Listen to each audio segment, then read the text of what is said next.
Anda menyaksikan Kompas Bisnis, Saudara, bersama saya Yan Rahman. Ada informasi dari lembaga pemeringkat Fitch Rating yang menurunkan outlook utang Indonesia dari stabil ke negatif. Pemerintah pun merespons dan bilang akan mempelajarinya. Menko Perekonomian Erlangga Hartarto bilang ekonomi terpengaruh bukan hanya oleh Fitch tapi juga oleh perang. Meski demikian, Erlangga menyatakan akan mempelajari yang jadi fokus pertimbangan Fitch dalam menurunkan outlook, termasuk terhadap program makan bergizi gratis alias MBG yang dianggap akan membebani APBN pemerintah dalam jangka panjang. Menurut Erlangga, justru Bank Dunia serta Rockefeller Institute of Government melihat investasi pemerintah di MBG menghasilkan nilai tambah ke ekonomi Indonesia sebesar 7 kali lipat. Menurut Erlangga, program MBG merupakan investasi jangka panjang untuk memperkuat kapasitas sumber daya manusia. Ekonomi dunia semuanya terpengaruh bukan hanya oleh Fitch tetapi oleh perang. Jadi memang dunia ini outlook-nya lagi diperkirakan akan banyak perubahan dengan perkembangan di Timur Tengah. Tetapi yang penting kan Indonesia tetap investment grade. Nah, ke depan tentu apa yang menjadi warning Fitch itu kita pelajari. Itu untuk mengingatkan Indonesia apa yang harus kita pelajari ke depan. Dan tentu beberapa hal yang kita lihat perlu kita perkuat adalah di segi penerimaan. Nah, pemerintah sudah paham itu dan oleh karena itu salah satunya adalah dengan Cortex yang kemarin sudah didorong di Kementerian Keuangan. Nah, kita akan terus kawal aja Cortex ini agar rasio tax kita bisa kita tingkatkan. Sebelumnya, lembaga pemeringkat kredit internasional Fitch Rating merevisi outlook peringkat utang Indonesia dari stabil menjadi negatif. Meski demikian, peringkat utang jangka panjang Indonesia tetap berada di level layak investasi. Dalam laporan resmi Fitch Ratings, penyesuaian outlook ini mencerminkan meningkatnya ketidakpastian kebijakan dan kekhawatiran terhadap konsistensi serta kredibilitas bauran kebijakan ekonomi Indonesia. Kondisi ini berpotensi melemahkan prospek fiskal jangka menengah, melemahkan sentimen investor, dan memberi tekanan pada penyangga eksternal.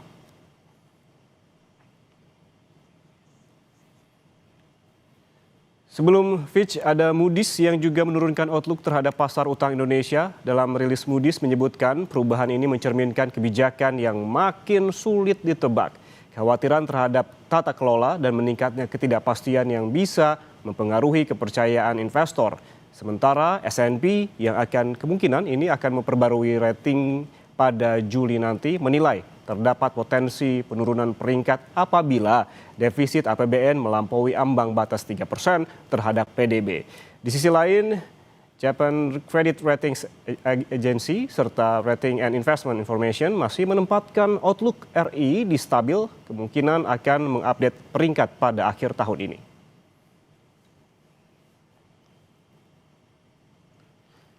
Saudara, dalam 10 tahun terakhir, pertumbuhan utang pemerintah jauh lebih kencang dibandingkan laju ekonomi. Kondisi ini mencerminkan beban utang relatif terhadap kapasitas ekonomi makin besar.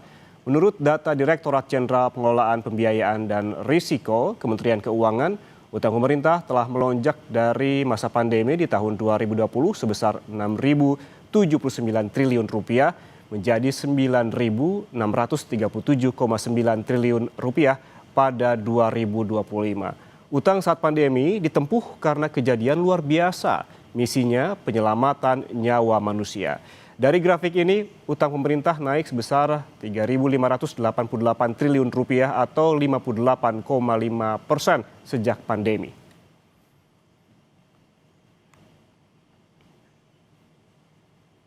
Sementara itu, saudara, nilai tukar rupiah terhadap dolar Amerika Serikat sempat tertekan selama sepekan terakhir sejak serangan Amerika Serikat Israel ke Iran disusul ditutupnya Selat Hormuz yang membuat permintaan dolar terus meningkat. Ditambah diturunkannya outlook RI oleh Fitch Ratings. Pada 26 Februari, rupiah masih di level 16.758 per dolar dan kian melemah hingga ke 16.911 per dolar pada hari Kamis. Namun rupiah terpantau menguat pada penutupan perdagangan di level 16.886.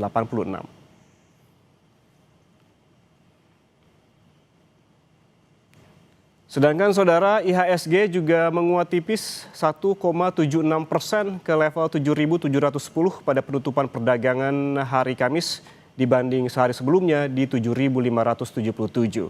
Sebelumnya selama sepekan IHSG yang masih berada di level 8.235 ini pada penutupan perdagangan pekan lalu turun lebih dari 9% pada Rabu kemarin.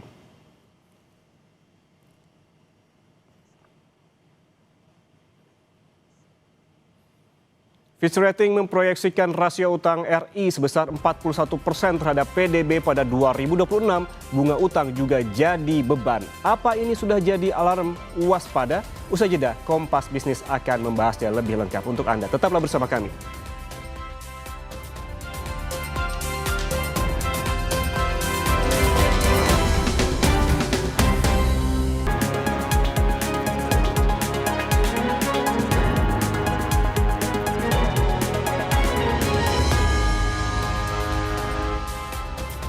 Anda masih bersama kami di Kompas Bisnis, saudara, bersama saya Yan Rahman. Lembaga pemeringkat Fitch Ratings menurunkan outlook utang Indonesia dari stabil ke negatif. Dengan rasio utang RI ini sebesar 41% pada tahun 2026, tertinggi sejak pandemi 2021. Apa ini sudah jadi alarm waspada? Kita bahas bersama ekonom Universitas Paramadina Wijayanto Samirin. Pak Wija, selamat pagi. Pagi, Mas Yan. Pagi. Pak Wija, menurut Anda ini kan Fitch Ratings menurunkan outlook utang RI dari stabil ke negatif. Kemudian di sisi lain, pemerintah bilang fundamental ekonomi kita bagus. Analisis Anda masalahnya sebetulnya di mana? Ya, pertama kita harus mengapresiasi pemerintah ya, merespon Fitch ini bagus, tidak ada unsur denial. Berbeda ketika merespon Moody's beberapa waktu yang lalu. Jadi kita apresiasi. Yang kedua ya memang kita harus pahami pemerintah ini kan supplier optimism.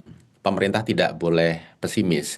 Tetapi di balik optimisme itu kan kita juga harus melihat fakta-fakta yang harus dijadikan fokus untuk diperbaiki. Kalau kita berbicara fundamental ekonomi kuat, ini kan memasukkan unsur tingkat pengangguran, kemudian tingkat kemiskinan, dan lain sebagainya. Tapi kalau kita berbicara Fitch, ini kan fokus kepada kemampuan pemerintah membayar hutang. Jadi fokusnya di situ. Jadi lebih banyak kepada aspek fiskal. Jadi kalau kita bedah fundamental fiskal kita, memang banyak isu, banyak permasalahan yang harus diperbaiki. Contoh kasus, tahun lalu defisit kita 2,92% PDB. Ini merupakan yang tertinggi pasca reformasi. Hanya kalah dibanding 2 tahun pada saat COVID. Tapi COVID kan ini krisis besar ya. Kemudian Januari kemarin defisit sudah 0,21% PDB, sudah 54 triliun. Jadi sangat layak, sangat wajar ketika Fitch juga menurunkan outlook dari stabil menuju negatif. Karena realitanya memang kemampuan kita untuk membayar hutang sedikit terganggu. Pak Wijay, baik, kita apresiasi begitu pemerintah yang memang merespons dari concern dari Fitch Ratings ini dengan bilang akan mempelajarinya. Namun teguran dari asing ini bukan kali pertama. Sebelumnya ada Moody's begitu dengan kurang lebih concernnya sama. Apakah mempelajari di Fitch itu sebetulnya sudah harusnya dilakukan pada saat Moody's? Kenapa saat ini jadi jawabannya tetap mempelajari ya Pak? Jadi kalau kita lihat memang sebelum Moody's pun para pengamat, para ekonom sudah memberikan warning, termasuk ekonom yang terlibat dalam Aliansi Ekonom Indonesia dengan 7 desakan. Apa yang disampaikan oleh Moody's, apa yang disampaikan oleh Fitch itu merefleksikan hal yang kurang lebih sama. Tapi ya kita bersyukurlah ada lembaga internasional yang ikut menyuarakan sehingga pemerintah merespon. Memang Mas Yan, kalau kita lihat permasalahan kita itu mayoritas permasalahan struktural. Jadi perlu waktu panjang untuk bisa memperbaiki ini. Untuk meningkatkan tax ratio, untuk mengurangi ketergantungan utang, itu tidak bisa setahun 2 tahun, mungkin 5 tahun bahkan lebih. Nah, ketika pemerintah mengatakan akan mempelajari, saya rasa ini jawaban diplomatis. Karena sebenarnya pemerintah sudah tahu apa yang harus dilakukan. Tapi masukan dari Fitch dan Moody's ini merupakan dorongan untuk segera memprioritaskan langkah. Kalau kita bedah begitu ya Pak Wija, apa yang menjadi concern dan juga rilis dari Fitch Rating, ini kan menyoroti meningkatnya ketidakpastian kebijakan serta kekhawatiran terhadap konsistensi dan juga kredibilitas kebijakan Indonesia. Apakah ini lagi-lagi perkara soal transparansi, Pak?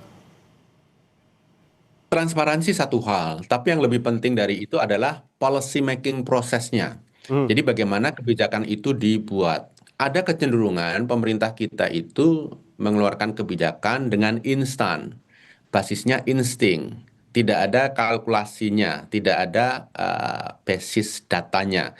Nah, ini yang merupakan kritik tidak hanya dari dua rating agency itu, tapi juga para pengamat nasional sendiri sudah selalu menyuarakan itu. hmm, Jadi hmm, menurut saya proses penyusunan kebijakan, kemudian lebih lagi dari itu adalah implementasi dari kebijakan. Salah satu PR terbesar pemerintah saat ini, Mas Yan, menurut saya adalah pemerintah perlu membangun bisnis proses yang bagus, yang benar. hmm. Jadi ketika ada kebijakan, ada arahan presiden, itu stepnya jelas, siapa yang menjalankan, kemudian bagaimana prosesnya, ada review, kalau tidak jalan lancar, ada feedback loop, dibahas lagi di sidang kabinet, proses seperti itu. Hmm, hmm. Mirip di korporasi-korporasi itu. Tanpa bisnis proses, maka kebijakan yang bagus pun hasilnya akan mengecewakan. Apalagi ketika kebijakannya itu sendiri kurang bagus dari sisi kualitas. Oke, yang harus juga perlu dilakukan oleh pemerintah itu membangun bisnis proses yang juga baik begitu. Tapi kalau kita ngomong soal rasio utang yang menjadi concern dari Fitch dan juga Moody's begitu ya. Yang terbaru Fitch begitu rasio utang RI diproyeksikan sebesar 41% pada tahun 2026 atau tahun ini. Ini kalau kita hitung-hitung tertinggi sejak pandemi 2021 di mana kala itu memang urgensinya tinggi begitu.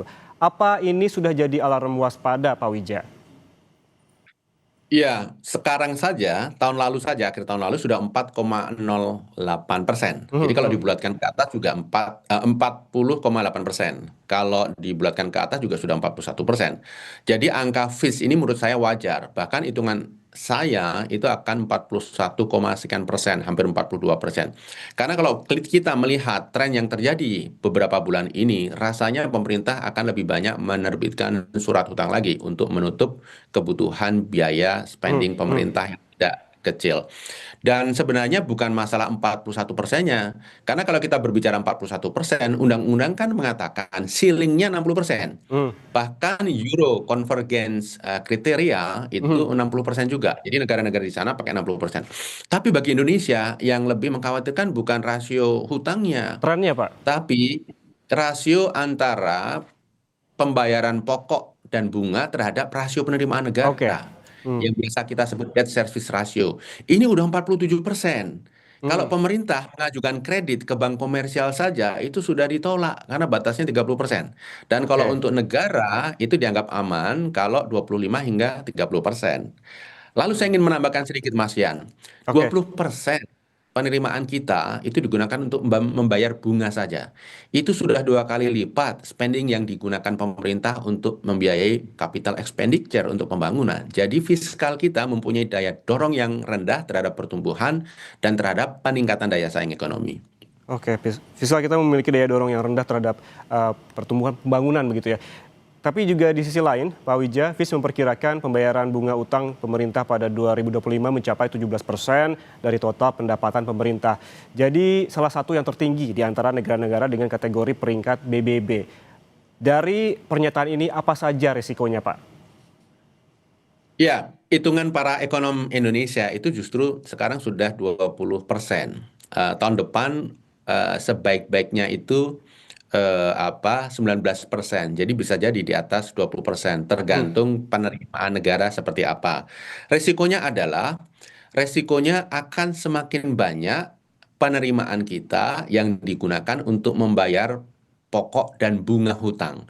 Sehingga semakin sedikit alokasi untuk hal-hal yang sifatnya strategik, untuk hal-hal yang sifatnya produktif. Jadi kembali seperti tadi Mas Yan sudah sampaikan di depan, hmm. daya dorong APBN kita akan semakin lemah untuk mendorong daya saing ekonomi. Dan tidak hanya itu, Mas. Begitu semakin tinggi alokasi untuk membayar bunga dan cicilan, kemungkinan besar kita akan menggantungkan hutang. untuk membayar bunga dan pokok. Nah, ini sebenarnya kita semakin dalam terjebak dalam situasi debt trap, jebakan hutang. Ini yang harus kita pikirkan serius. Terjebak dalam jebakan hutang begitu ya. Kemudian kita kalau ngomong-ngomong soal beban bunga yang tinggi, ini kan diperkirakan dapat membatasi ruang, bukan memperkirakan lagi ya, dapat membatasi ruang fiskal untuk membiayai program pembangunan dan juga kebijakan ekonomi lainnya. Menurut Anda seperti apa? Ya, sekarang memang sudah betul-betul membuat kita tidak mempunyai ruang fiskal yang memadai untuk hal-hal yang sifatnya strategis. Ini sudah terjadi.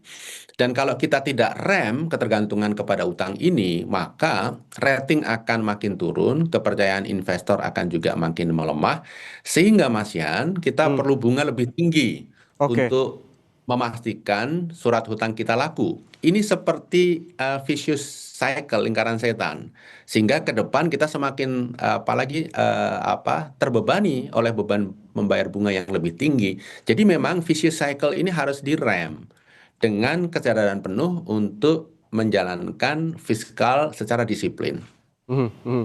Menjalankan fiskal secara disiplin. Namun di sisi lain juga yang menjadi catatan dari Fitch adalah soal MBG yang masuk ini karena dianggap membebani APBN secara jangka panjang. Namun pemerintah sebelumnya juga ini berdalih dengan perbandingan World Bank yang mengklaim investasi pemerintah di MBG ini akan menghasilkan nilai tambah ke ekonomi Indonesia. Analisis Anda seperti apa, Pak Wija? Ya, MBG memang dampaknya jangka panjang. Jadi Hmm, kalau saya hitung selama 8 tahun ke depan itu impactnya bisa sekitar 4.000 triliun. Oke. Karena kan dapur sudah dibikin, jumlah sudah ditetapkan, kalau tidak ada modifikasi ya ini akan berjalan terus plus inflasi. Jadi 4.000 triliun kos yang akan kita keluarkan. Itu luar biasa besar. Nah tentang World Bank, saya cari referensi dimanapun nggak ada itu statement World Bank seperti itu tentang Oke. Mhm. PBG. Itu statement country representatifnya PBB. Oke.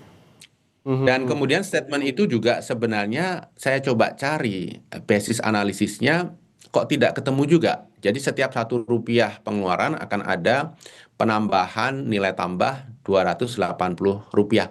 Ini kan gede sekali. Saya Mhm, mhm. konsultasi dengan teman-teman ekonom senior, Profesor A, B, C, D, mereka juga bingung ini cara ngitungnya seperti apa.